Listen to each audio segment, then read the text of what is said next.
to say welcome everyone and thanks for taking the time to join today. We always really appreciate the opportunity to talk and share insights from HM Inspectorate of Probation. So as Holly said, today we are looking at what good probation management looks like. And if we go on to the next slide, Holly, I'll talk a little bit about us and also what the objectives are. So at HMI Probation, our vision's really simple. We aim to support probation and youth justice in delivering high quality services that change people's lives for the better. So we are independent and we're an inspectorate for England and Wales, and we set standards and provide evidence-based judgments and aim to drive system change. So through our inspections, reviews and our effective practice guidance, we do aim to improve outcomes for individuals and communities, and we have a strong focus on inclusion and diversity. Next slide, please, Holly.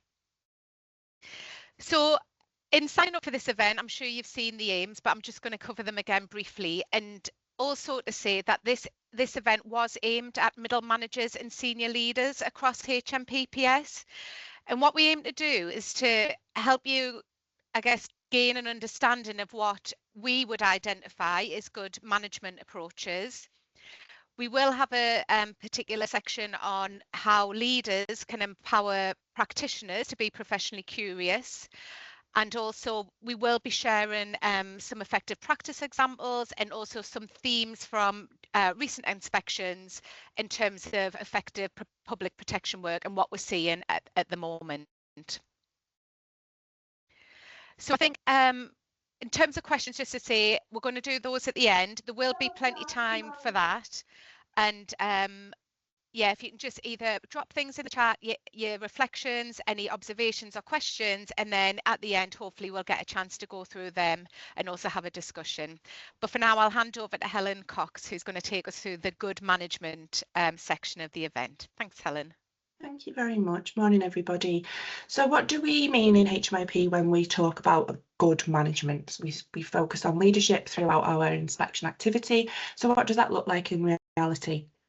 Well, we're not looking for anything revolutionary, essentially. It's about getting the fundamentals right.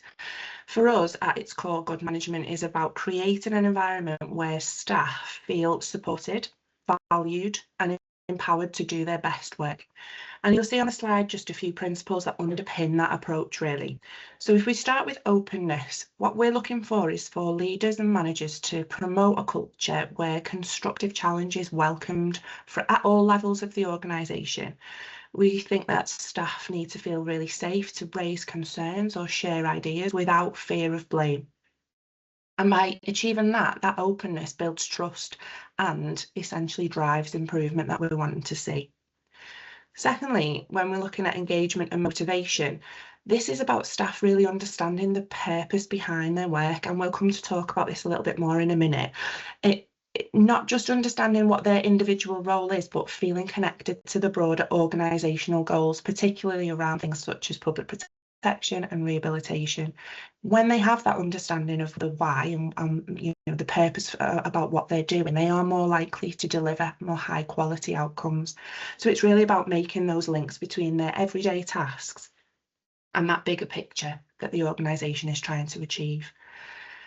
Thirdly, and we can't really overstate this enough, well-being and resilience is really important.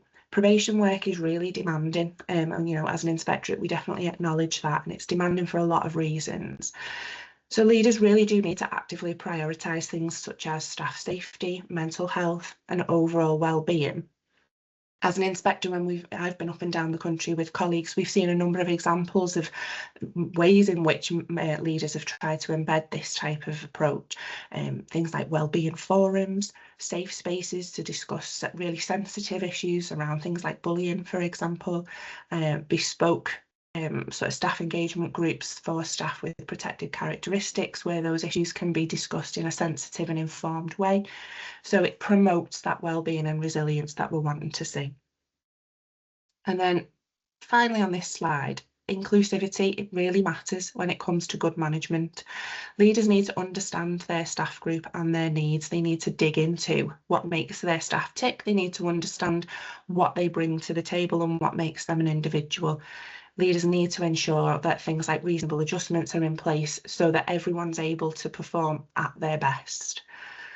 And these principles aren't just nice to have in terms of leadership and management. They really do underpin effective leadership, and they create the conditions where professional curiosity will flourish, and we'll go on to talk a bit more about that in a second as well.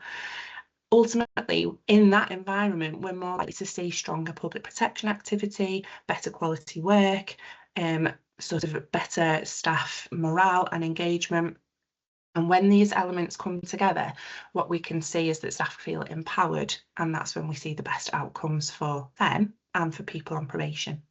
Can I have the next slide, please, Holly? Thank you. So, how do we define good management oversight then? So we've talked a little bit about the principles of good leadership, but the kind of the general tasks that are linked to good management oversight. And I just want to start this by giving you a bit of a question to consider. You don't have to answer it now, but just consider it as we talk through this slide. When we talk about management oversight, and when you hear that phrase used in your day-to-day work, do you think about compliance or do you think about leadership? The reason I ask that question is that when we talk about management oversight from an inspectorate point of view, it is much more about ticking boxes. It's about, it goes beyond the ticking of the boxes and the checking of compliance. It's about adding real value to case management, staff management, strengthening decision making, and it goes through all levels of the organisation. There's a number of examples on the slide about what we mean by management oversight in terms of the activity. So it's those formal processes that you get involved in where leaders can assure themselves that those operational delivery tasks are being done, they're meeting the required standards. That's things like supervision meetings, countersigning, doing that immediate risk management response. So what does that look like, and what do we want to see in reality? Well, at that first level, that quality assurance of process, and I am going to read that out again, quality assurance of process. It isn't just about process. It should go beyond purely performance measures and that kind of bean counting approach, sorting things out in terms of tick boxing and, numbers. It really needs to go beyond that into an understanding of why a process or an action matters, not just whether it's been done. So when you're looking at quality assuring processes within your team, does that team understand the purpose behind the activities that you're asking them to do and that the organisation requires of them? A really obvious example that we see when we're out on inspection quite often is safeguarding and domestic abuse inquiries, for example. So we'll hear, yeah, I've done that, it's complete, and we'll see that it's been recorded nicely on Delius as completed. But does that member of staff and does that team more broadly understand the link between what they are doing and why they are doing it, the links to that public protection and rehabilitation organisational objective? Secondly, in supervision, what we're wanting to see here is that, yes, that supervision is happening, but not just that it's happening, that it goes beyond the ticking of that box, that it's regular, that those one-to-one meetings are reflective and evaluative, and they are not just task focused. It's really critical that supervision works well when we're looking, and this goes without saying, but at high risk work where staff might be inexperienced or where there might be performance and capability concerns, it's likely that you're going to have to adjust your approach to supervision depending on some of those factors. To undertake really effective supervision, managers need knowledge of risk and safeguarding, obviously, but they also need really well embedded reflective supervision skills to challenge their assumptions, the assumptions that staff can make, and promote effective practice, but also to avoid their own assumptions about things such as staff competence and confidence in certain tasks and activities.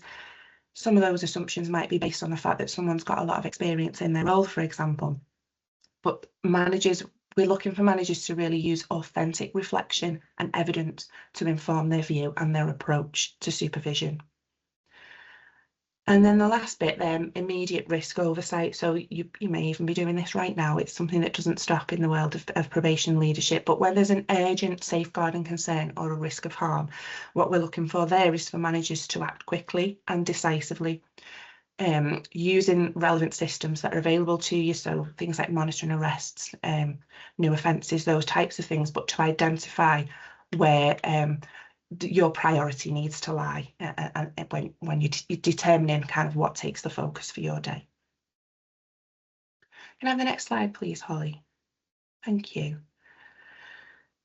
Okay, so that all sounds excellent. Sounds really obvious and, like, as I say, not groundbreaking, but in a perfect world, that's what we would want to see. We know from our leadership thematic that we undertook about 18 months ago that, and as well from the kind of, we do countless focus groups with middle managers, with practitioners, with senior leaders in the organisation. We look at thousands of cases across our inspection work. And we know that strong management oversight can strengthen case management and build staff confidence. But we do need to acknowledge, I think it's fair to say, that this isn't always easy. And the thematic inspection that we did around leadership did highlight quite a lot of barriers that managers would cite in terms of not always being able to deliver effective oversight and supervision as they would want to do. Some of those include things like lack of training, lack of admin support, lack of time for reflective supervision. Lots of managers told us that they quite often feel thrown in at the deep end. So, you know, in my experience, I was a PO on the Friday, and then on the Monday I was a manager and expected to deal with all sorts of new and challenging tasks, you know, overseeing numerous staff, hundreds of cases, HR issues, things that I had not received training for at that time. And often that comes without adequate admin support and various other kind of logistical things that would benefit that role. And all of that is being done in an environment where the pace of change is relentless. So it's a huge role, it's a huge task to be an effective leader and an effective manager within the probation service. So we do need to acknowledge that. What it means is that heavy workloads can also result in that kind of firefighting approach from leaders rather than that critical thinking about decisions and advice that we are wanting to see. But it's really important to understand that when oversight becomes reactive like that, when it is firefighting, it loses its power to improve outcomes. So we want to kind of swing this in a slightly different direction now and talk a little bit about what we have seen as inspectors that has been effective, or has been examples of where within that context leaders and managers have tried things that have been deemed to be effective. Where managers prioritise reflective supervisions, particularly, even in small protected time slots, staff did feel better supported, decision making was likely to be more informed and more collaborative, and where leaders were able to create clarity of message and structure around things like communication, teams began to feel more resilient and confident. So our message really on this slide is that although barriers are real and we acknowledge them and they exist, they're not always immovable. Even small changes like carving out some time for genuine reflection and focusing on some of those fundamental leadership approaches that we've discussed can shift that sort of perception of oversight from tick box exercise to a more purposeful, empowering process, driving better outcomes for staff and those they supervise. Can I have the next slide, please, Holly? So I'm going to touch now on one of these approaches that we've seen in our inspection activity. Features in practice products, and you'll see those linked at the bottom right-hand side of the slide. So these will be available for you after today's discussion. And this is a whistle-stop introduction really to the human factors model. So there's loads of research that underpins this approach. It comes from a wide variety of different sort of workplaces, etc. I'm not going to be able to cover everything in the time we've got available today, but I encourage you to go away and read some more about it if it's something that you're interested in. Some of you might have come across human factors, some of you might be using it within the probation service. It's widely used in a number of safety critical industries, so things like aviation and medicine, but increasingly we do see it used more in probation, particularly around the areas such as Wales, and they've used it there, adapted it for use in unpaid work as well as sentence management. And we've also started to see some elements of activity around SFO reviewing as well. So what is human factors for those of you that don't know about it? Well, at its core, human factors is really about understanding how people work, not just the processes that they are following. It enables and encourages people to learn from not only when things go right, which is a much more comfortable position to be in, but it acknowledges and understands that mistakes will happen and we can learn from those as well. So why do we think that this might matter for probation? Why might it be relevant in the world of probation? Well, because probation staff operate in complex and high-pressured, people-focused environments. Errors are inevitable every single day. We can't eliminate the risks that we are working with on a daily basis. But the human factors model helps us to design systems that reduce the impact of those errors and promotes that learning culture rather than blame, which is what we'd like to see from an inspectorate point of view. Where we've seen this embedded well, there's some really clear principles that sort of underpin the model as a whole, and you'll see the diagram on the right hand side there. One of the really fundamental principles in this is that it requires that psychologically safe culture. So when we talked before about staff feeling safe, supported and able to learn, it needs that kind of to be well embedded for this to work.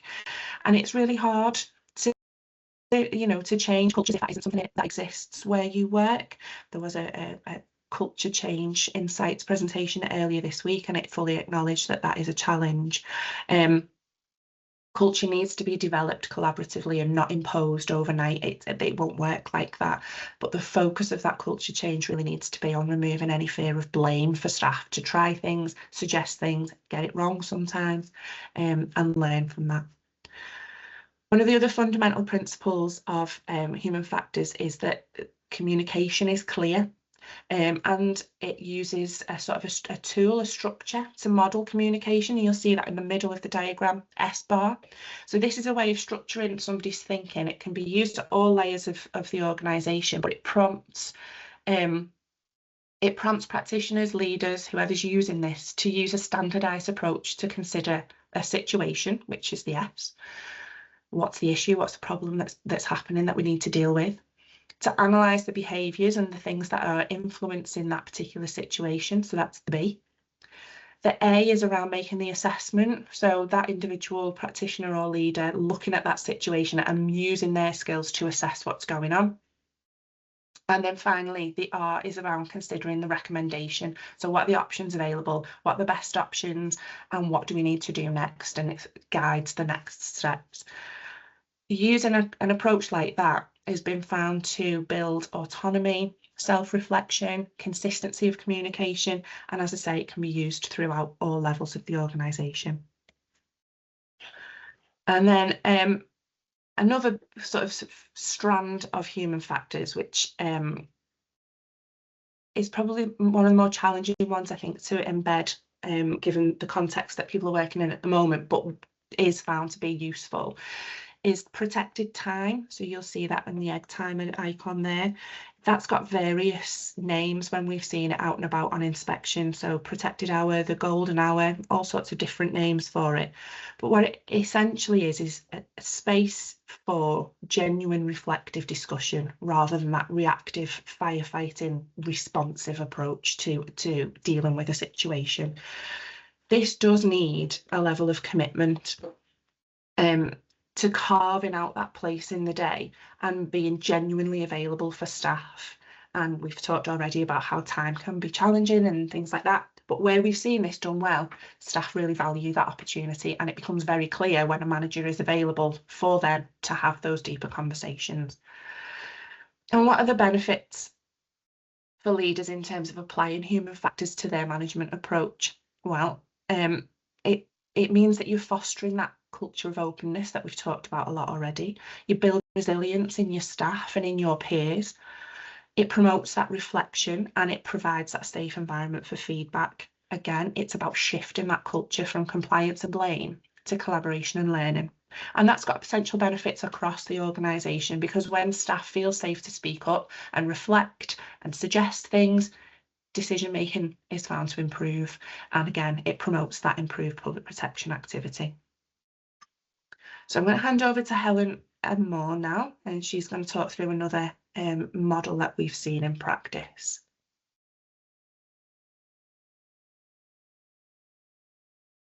I'm on mute. Thanks, Helen. Yes, so it was really good listening to that actually, Helen, because this example really speaks to a lot of the things that you've talked about in terms of what makes the human factors really, really effective. So in the Northeast, we saw recently an example of curious leadership. And what we saw there was leaders really asking questions, challenging assumptions, and seeking practitioner insights. And what this led to is something that's called the back to basics model within the region. So the reason this model and this approach was developed was in direct response to staff feedback that they were feeling overwhelmed despite having manageable caseloads. And the aim was really to try and streamline practice and remove any unnecessary burden, unnecessary tasks and bureaucracy.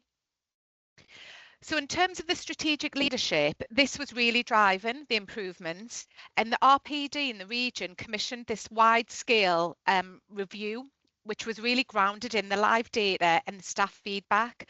So it wasn't a top-down approach, it was really responsive and a really responsive leadership style to focus on the operational challenges. We saw professionally curious leadership. So leaders were asking practitioners and those in the operational domain, why are you doing certain things? What added value was it? Does it add value to case management? And then they combined kind of the data with the practitioner insights to ensure that any decisions that were made reflected the actual realities of the front line. So using lean methodology, staff-led groups identified the inefficiencies that they could see within practice and also proposed the practical solutions themselves. So what this uncovered was non-essential tasks, the ability to streamline the essential tasks that were there and reduce any duplication. And throughout the whole process, what was evident was this cultural change and buy-in. So because staff were shaping the changes, this really developed trust and ownership, and that just continued to grow within the region and really bridged the policy and practice. So in terms of the impact of the pilot, we heard how they'd found that it saved 11,000 hours of practitioner time, and it actually led to national policy changes. So some of you will be aware about some changes to the home visit risk assessment, which was as a result of the Back to Basics pilot. And it's now seen as the cornerstone of continuous improvement, and in the region, and this pilot is recognised nationally for their innovation. So again, just to kind of have something to think about and just to reflect on, if you've heard about the back to basics approach, or this is something that's new to you, thinking about how that approach might look in your area and where staff could maybe lead changes in your regions to help reduce any inefficiencies. Thank you. Okay. So that does lead us nicely onto the next part of the presentation, which is around how leaders can empower practitioners to be more professionally curious. So what we're going to do now is we're going to share a video which is a discussion between our head of methodology and our previous effective practice lead, where they're sharing their thoughts and insights on what we mean by professional curiosity. Thanks, Holly. Okay, so for me, professional curiosity is, despite its roots, in kind of in safeguarding and children's social care and adult social care practice, it's about much more than risk. So it's about being interested and curious about the job that you do.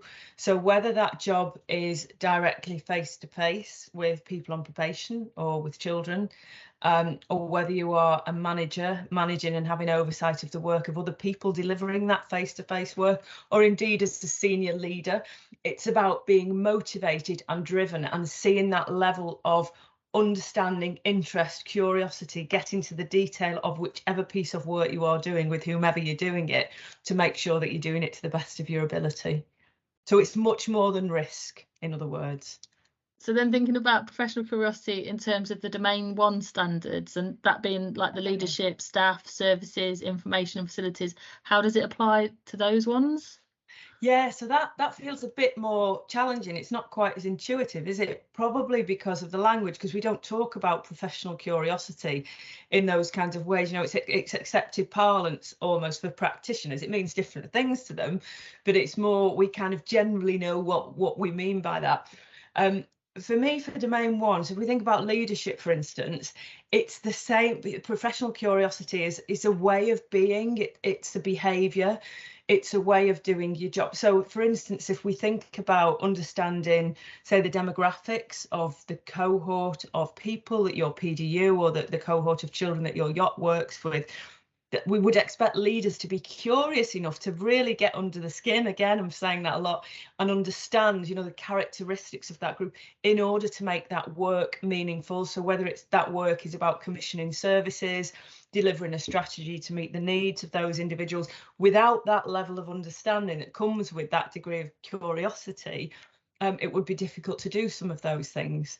And then likewise, if we think under domain one about how we look at staff and staffing, you know, leaders, organisations have to understand what their service needs in terms of its staffing, in terms of the training staff needs, the level of qualification, the types of activity they're going to involve, the fit for the organisation. And again, that requires that deeper level of understanding around the staff and ultimately the needs of the cohort as well. I think that would apply for services in terms of commissioning of services, you know, having that understanding of what the need and what the risks are. Yeah, so right across the domain one standards, really, again, it's about having that kind of inquisitive, inquiring, wanting to understand the reasons for something and being able to analyse that, rather than just taking stuff at face value, really. Yeah, definitely. And actually, as you were talking there, I was thinking about the whole information bit as well. You need good quality management information to drive your curiosity to where you need to go and support that, isn't it? Yeah, and for any analysis, of course, that would have to be underpinned by that good quality information. And if it's not good quality information, what are the reasons for that? Is that about systems? Is it about staff not collecting that? Which again is about the professional curiosity. So yeah, so that was just a snippet of a much longer conversation. So if you were interested and wanted to hear the full discussion, you can access that on our YouTube channel or through our Professional Curiosity Effective Practice Guide. But things to consider as we'll go through the next slides is about, what does professional curiosity look like in your day-to-day role, and where do you see any gaps in curiosity in your teams or in the work that you do, just to have that kind in the back of your mind. Next slide, please, Holly. Okay, so I want to use a tree as a metaphor to illustrate how leaders can empower others within an organisation to be professionally curious. So if we consider the quote, "Curiosity grows where leaders nurture it." So what we hope to illustrate through the video and also through this slide is that professional curiosity is a whole organisational approach and should be modelled by leaders. So right down to the roots of an organisation, we would expect to see psychological safety, trust, and clear expectations which enable staff to feel secure. We see this in regions who use the human factors model, for example, which we've talked about, where practitioners do feel empowered to ask questions, be curious, and seek support. And the trunk of the tree represents the leadership which models curiosity and reflective practice, or even coaching. So again, that's not just the middle manager level, but right through the organisation, including senior leaders. And where all of this is supported, the branches and the leaves of the tree are full and they're healthy. And that's representing the empowered staff, confident ask deeper questions and challenge assumptions. And that's both with people on probation, but also partners that they're working with, managers and leaders within the organisation. So as it was noted in the video we've just seen, professional curiosity is about much more than risk, and having the skills and the support and the confidence to be curious and get into the detail of things does have a positive impact on public protection overall. Next slide, please, Holly. So I have illustrated here the ripple effect of professional curiosity on public protection. So curiosity leads to deeper inquiry, as we've said, which leads to stronger decisions and then safer outcomes. So specific benefits for organisations are a better understanding of risk, improved decision making. We've mentioned a few times now about that deeper insight, but also interdisciplinary insight. So being curious about partner agencies develops knowledge and understanding, and also appreciation of each other's roles when you're managing risk and public protection. But overall, it really does empower staff. So that is the most significant benefit, really, that staff have an understanding and an appreciation of how through their inquiry, they're gathering better information, they are challenging assumptions and creating more accurate risk assessments, which is a key benefit for the whole organisation, both the people we work with, the people we work alongside, and the people on probation. Next slide, please, Holly. So since the start of the year, and since January 2025, we've been publishing effective practice spotlights alongside the regional reports. So this was really to provide something tangible and positive to each region and showcase their effective practice. So far we've published 3. We've published Yorkshire and the Humber, East Midlands and the North East, and we're just about to publish Wales in the coming weeks. And these are just some of the themes we've noticed across the regions in terms of effective public protection work, which are on the slide. So in these spotlights, you will see examples of where we've found, professional curiosity being really evident in the casework, and that has enhanced risk assessments and safeguarding. We've seen strong examples of MAPA and multi-agency coordination, trauma-informed and diversity-aware practice, with, in some regions, some particularly good examples of resettlement work. We've also shared some examples in the spotlight of timely and decisive risk management, where practitioners have used specialist pathways, for example, which has really supported the public protection work. And if we go on to the next slide, Holly, the cross-regional themes that we've seen within the spotlights include MAPA and multi-agency coordination, which has been central to public protection. We've seen strong strategic leadership and staff empowerment, which drive innovation, some of which the examples we've already shared in this event. And we've also seen where lived experience and diversity awareness has really shaped service delivery. So these have been common themes across all regions. So I would therefore urge you to go and have a look at some of these examples, have a look at the spotlights on our website, and consider maybe where some of these themes resonate most with your region, but also what practical steps you could take to strengthen these areas. So yes, if you have a look on our website, you'll be able to have a look at those and have a look at those examples. Okay, thank you. I'll hand back to Helen then for the last part of the presentation. Thank you. Thanks. So we've talked an awful lot today about various different things.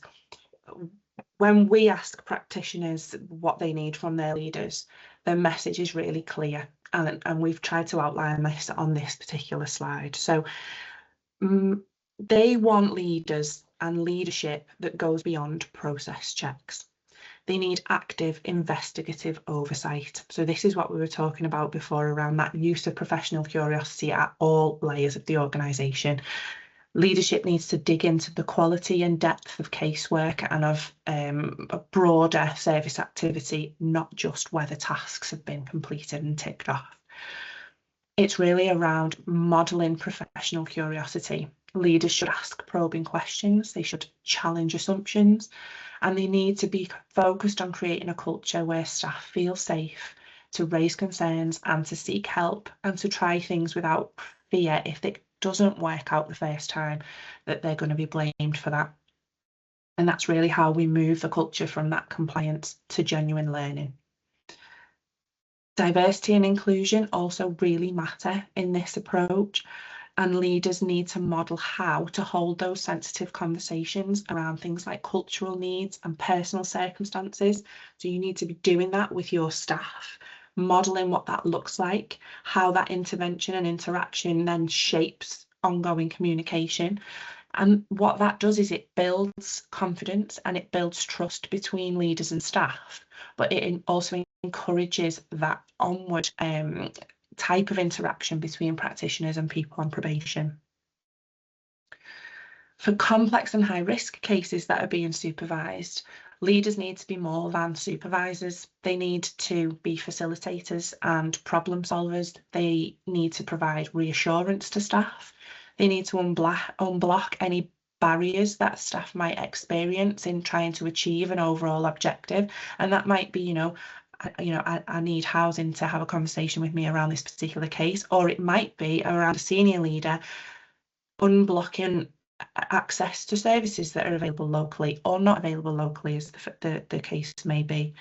It might be around strengthening multi-agency engagement and making sure that practitioners have access to the right information that they need to inform their assessments and their thinking. A really important one that we wanted to highlight on this slide is that leaders need to challenge bias and unrealistic optimism. And we do see this quite often in some cases where, that case is just ticking along. It's quite a commonly used phrase in probation. But as a leader, you need to be encouraging critical thinking. What's the evidence that practitioner is bringing to you to say everything's fine here? What have they got that encourages them to be so confident in that belief? What might be missing from their information? And if there is information missing, what's the impact of that gap? It's for you as a leader to try and tease that out, understand that a little bit more, and encourage, as I say, that really critical evaluation of what they are doing. And then finally, sharing lessons, learning lessons from past cases, from when things have gone wrong, and what the broader evidence base is telling us about what is effective, because learning from those mistakes is really how we're going to improve things going forward. And as we've said earlier on when we talked about human factors, we can't eliminate those mistakes. So we need to make sure that we are trying to develop our practice to minimise the impact of when things go wrong. Ultimately, practitioners just need leaders who are proactive, inquisitive and inclusive. They are really fundamental principles to good management. Leadership is not just oversight. It is about creating that culture that promotes curiosity and challenge and continuous learning. And we can't say it often enough, it goes through all levels of the organisation. Can I have our last slide, please, Holly? Thank you. So we've covered an awful lot of ground today, and we've gone into detail around some things, but we've kind of just given you tasters of other things that you might want to go away and learn a little bit more about. We wanted to end the discussion really around a call to action. Leadership change and improvement can often start with some really small but intentional actions. So we want you to consider a couple of things that you might take from today, some practical steps that you might embed within your team or within your own leadership approach that you think might be useful. Is there anything here that you feel confident that you're already doing? It'd be great if you could share those with us now. We've got a few minutes left over for questions, reflections, or anything that you would like to kind of share that you are going to try in your future kind of practice. There's no right or wrong sort of comments or answers to this. It's just an opportunity to share and learn from one another. We're going to open the floor for questions, reflections and takeaways now. Just want to say thank you very much for your attention. I'm going to hand it over to Simi and to Holly to facilitate any questions that there might be. Thank you, Helen. If people want to just put their hand up or use the chat function, we can pick up any questions, any reflections or anything that you want to share. Okay. Hello. Hopefully you can see me. I'm having some intermittent connectivity issues. Hiya, Kate Fitzgerald. I'm coming from Wales, fresh out of core inspection. So I guess a couple of things from me. We will be doing some work around management oversight as a result of our inspection. So this is actually really timely because we're kind of going back to basics in terms of what is effective management oversight in terms of principle and philosophy and what actually we trying to achieve. and then I guess translating that into practice. And I guess so we're kind of looking at some data that we can extract as well to help us kind of track through. I think one of the real challenges has been we're having lots of case discussions. In reality, they're often not recorded, and then it's obviously looking at the quality of those case discussions. And I think AI is going to be absolutely exponential in improving our response really to that. I'm quite interested in your views on, I think a real challenge is, well, there's many challenges. One is the pace of work and the amount of HR responsibilities that SBOs often have, and that sometimes competing with space and time to have kind of those reflective discussions that you want to have that do encourage critical thinking. Because I think all SBOs want that. It's just sometimes really difficult to achieve in reality when you've got lots of other competing demands. So I guess any reflections around that. And then secondly is around the follow-up of actions, which I think is a HMIP expectation. So it's not enough that you set the action, even if the action is the right thing and is kind of diagnostic, focuses on keeping people safe. Sometimes that can be tricky when we are looking to embed reflective supervision, which is around empowering people and having a really focused reflective discussion, which isn't about tasks and action. It's about, let's talk about the principles of managing domestic abuse, for example. So sometimes there feels like there are some competing expectations where we're trying to build critical thinking, for example, through reflective supervision, but SBOs are also kind of expected to track through actions that they've been setting through the week at various times. It's quite a difficult ask, I suppose, to get right and get all the balance right. So yeah, just any reflections on those aspects, I guess. Yeah, of course. I'm happy to kind of start answering that, and do come in, Helen, if you need to as well. I suppose both of your questions and reflections there are really hitting in on the availability of middle managers to be able to provide the reflective support, the management oversight, and then also the following up of actions that have been set by practitioners. One thing that we ought to acknowledge before we even kind of go into that response is we recognise the scale of the issue in terms of resources, availability of whether it's practitioners, middle managers, senior leaders, and the conflict of managing the large scale change processes that are taking place as well. We do try and provide that narrative in terms of understanding the workload of various people across the organisation and recognising that there's some of the gaps in terms of why quality isn't being achieved. But what we want to try and do as well is to drive improvement in terms of making sure that we continue to highlight where that isn't happening because of resourcing, because of capacity, because of the issues that people are facing. We know recruitment is not the sole answer in terms of fixing any particular area for improvement that does exist, but what we want to try and do is continue to support our approach and our guidance and standards that actually, through effective management oversight, by having managers who are able and have the ability to follow up actions, that is the right process to have in place to enable practitioners to understand what they need to do. In an ideal world, you would want to be able to say to your staff, here's your actions, there'd be space for you to be able to follow that up as well. And that isn't always happening, which is why we're making those recommendations in terms of the oversight that's needed. Currently, it's necessary for managers to have that level of oversight, to be assured yourself that your practitioners or whoever the actions are being set for are undertaking them, that they understand why they're undertaking them, and then are able to apply that learning to future cases as well.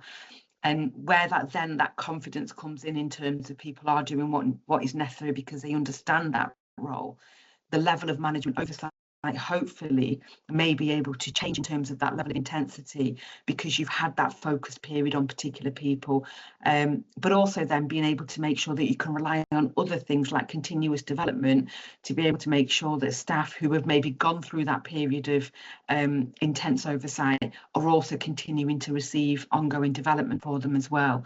So I guess in summary, we understand the challenges, we recognise those. We don't drop the standard to say, well, it's okay not to give that because everything's quite difficult. As an independent inspectorate, what we want to do is drive the right behaviours at other levels as well, whether that be with senior leaders, whether it be politicians, whether it be on policy and reform as well. So I hope that provides some reflection in terms of understanding the position that PDU's regions are at the moment as well with those particular areas. Yeah, that's helpful. It's essentially like a hybrid approach, isn't it? In the here and now, it's empowering, reflection, as you said, curious leadership. I really like some of the terms that have been used today. But there is, I think, in reality, in the practice reality, there's also there has to be a tracking through, which is a little bit more edging towards micromanagement. I'm not sure that's quite the right term, but it's edging more towards that. But we're acknowledging that. We're kind of saying, look, we're in a hybrid place at the minute where we need some of both in order to, in order to assure ourselves around the right action being sent, but actually that having an impact in delivery. Yeah, and we absolutely recognise the intensity of it as well. It's actually a recommendation that we made in one of our independent reviews a while back in terms of quality assurance and middle managers and senior leaders assuring themselves of the capacity and capability of the workforce. That said, we recognise the intensity of it as well. I'm just going to bring in Helena Moore and Helen Cox. I've seen that you've got your hands up. Helena Moore? Yeah, it was just to do a bit of signposting. Kate, you may have already had a look at these things, but just in terms of that thing about going back to basics and having a look at things, obviously we've got our effective practice guides, the leadership effective practice guide, but also within the spotlights that we've been publishing, where we've seen effective management oversight, we've included examples. And the thing is, Kate, when you read them examples, what I hope is that people are reassured and think, oh yeah, I actually do that. You know, it isn't anything, like Helen said earlier, revolutionary or anything like that. It's just good practice that we're seeing, and sometimes maybe because of busy workloads and things, it doesn't get logged, or there's a reason why we don't see it on the inspection. So that I think could be quite helpful for any middle managers who are going through some of this work with yourselves. Also, I did do an article so when the new management oversight framework was launched, it's on Equip and there's annexes attached to that, and I did an article and linked case studies to all the sections of the management oversight framework. So again some just tangible stories people could look at, see, oh, that's what we're looking for, or that's what it could look like, just to provide reassurance, really, hopefully, and that build a bit of confidence. So I just thought that might be useful. Helen Cox? Yeah, just a couple of things, Kate, to follow on from some of the points that you made. So I think some of this really is about the connecting up of the why, not just these are the list of tasks we've got to do, but why, and what's the impact of not doing them. If we don't complete that thing, what is the knock-on impact? And I think when staff get that genuine understanding and the rationale for why they're being bombarded with hundreds of performance things on a weekly basis, which is the reality, they are trying to drive a certain type of practice, and the understanding of the rationale for that, I think, is more likely to help them to connect up that, this is important and the reasons for doing so. The other bit is about some of the stuff I mentioned in relation to, like, we understand everyone's time is really precious. So when you touch a case, when you're involved in a conversation with a member of staff, it needs to add that value. And one of the things we quite often see is a management oversight contact, for example, that will just outline the facts of the case. It doesn't necessarily add anything. If I can speak to a practitioner and say, actually, so this is the problem here, how did you and your manager interact to kind of understand what was going to happen next? If that's valuable and meaningful and it has prompted some really good follow-on activity that's evident, I don't necessarily then need to see a follow-up management oversight contact to say, I've checked this and it's done. It's evident and it's there. But I do think you are right when you say that the context that people are working in at the moment does need that hybrid of both. And it should be viewed as, I think, an investment in your staffing moving forward, that, you know, the more kind of use they get to the idea of reflecting, being critical, thinking something through, coming up with their own ideas and their own suggestions for how to move the case forward, the more likely they are going to do it. It's cyclical, you know, it will embed and it will build that confidence going forward, and hopefully then have a knock-on impact on the amount of interactions you have with your staff where you're having to tell them to do things over and over.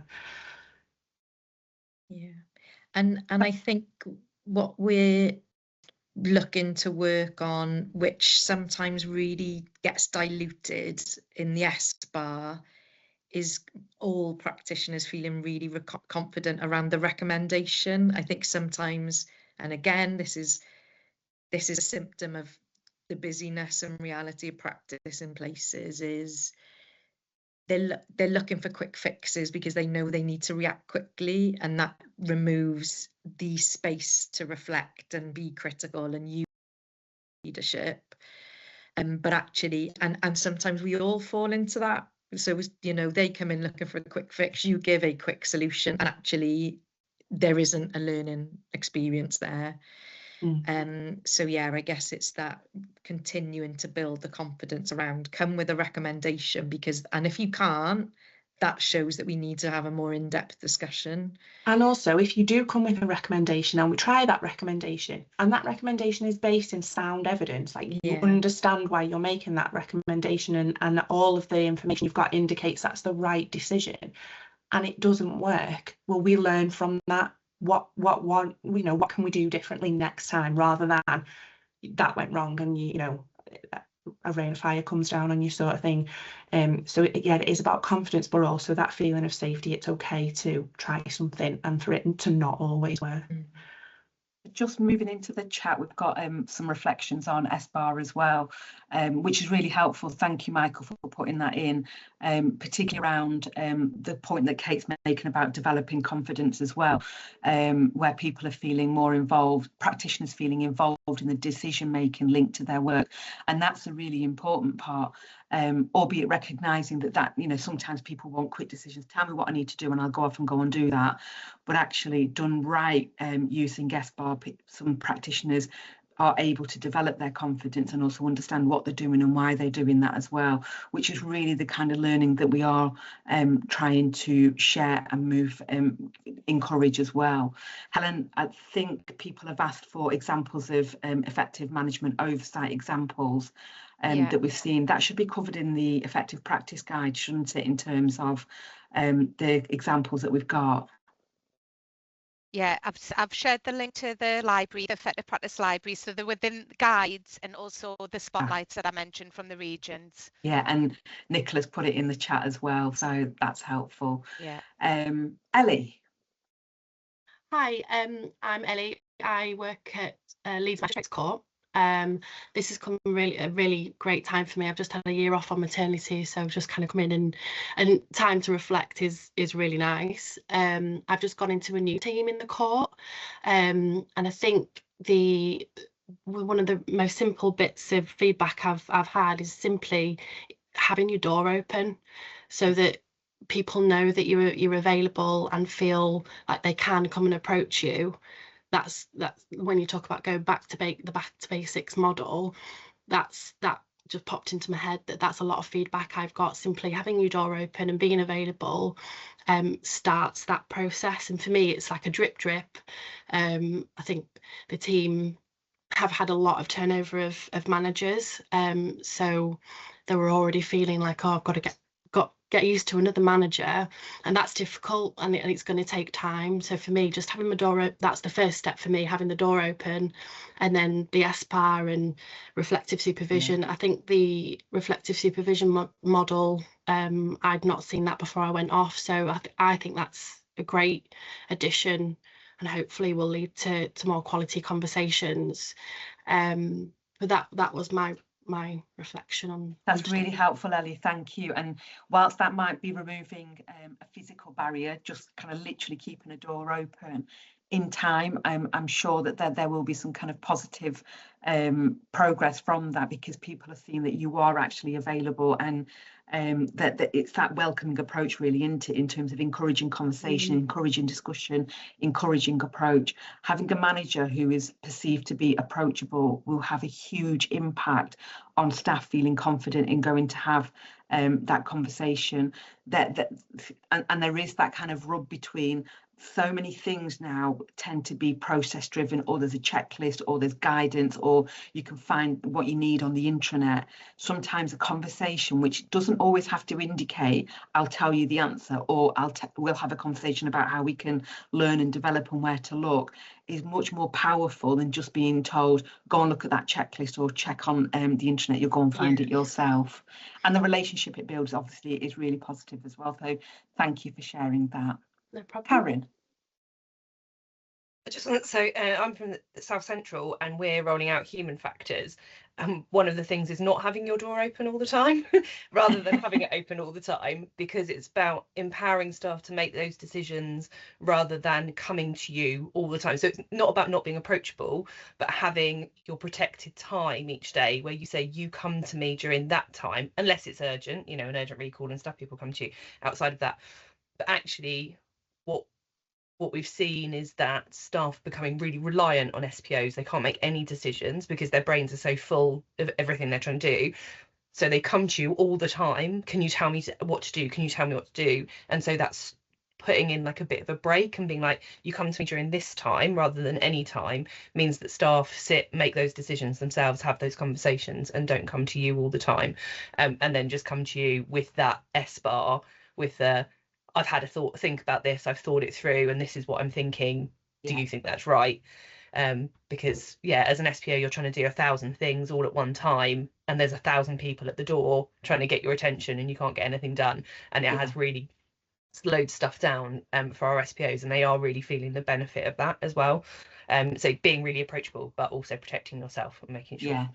You're absolutely right there, Karen, and I think that's what I was trying to say in terms of the conversation with Ellie as well. It's not about kind of constantly providing the answer to say there you go, because you're right, there will be a reliance on that as well. But in terms of learning, for me, what I found really powerful when I was a trainee, I knew there was a manager that would always be reflective and have conversations in terms of where I can get things in terms of help and learning and development. And that was so helpful and powerful, rather than just constantly giving the answers. So absolutely, there is that balance in terms of being approachable and also encouraging staff to be reflective themselves as well. Helen, did you want to come in? Yeah, just on that protected time, really, Karen, I covered that in the slide around human factors, and it does feature as part of that model that, that is carved out protected space for the manager to be able to have that reflective discussion with staff. There is an expectation that they receive that from their management as well. So again, it flows up and down the line management chain. I think one of the really important things about that element of human factors, though, is the communication of how that's going to function, that it isn't just dropped on staff from above. I'm not saying that it has been, absolutely not saying that at all, but for others on the call who are considering that might be something useful to implement, you need to do that very carefully, because the way staff perceive that, if it's not done well, could potentially derail what you're trying to achieve. It needs to be communicated about what the purpose of protected time is, about why it's helpful, about how it can structure everyone's thinking, time, availability in a way that's useful for everyone who's going to experience it. So just a note of caution, but definitely it does feature in human factors as being a really important part of that model. So something for people to consider potentially. Thank you, Helen. Okay, in terms of the time, I'm conscious that we're getting to the end as well now. Helena Moore has just put a reminder in the chat about any feedback. We'd really welcome any feedback if you are able to provide that. There is a link that you can use as well. A huge thank you for joining us today. We hope this has been useful. Please do access effective practice guides, previous reports, if there's anything that you want to have a look at to aid further learning as well. And of course, you can always contact us if there's additional discussions that you want to have.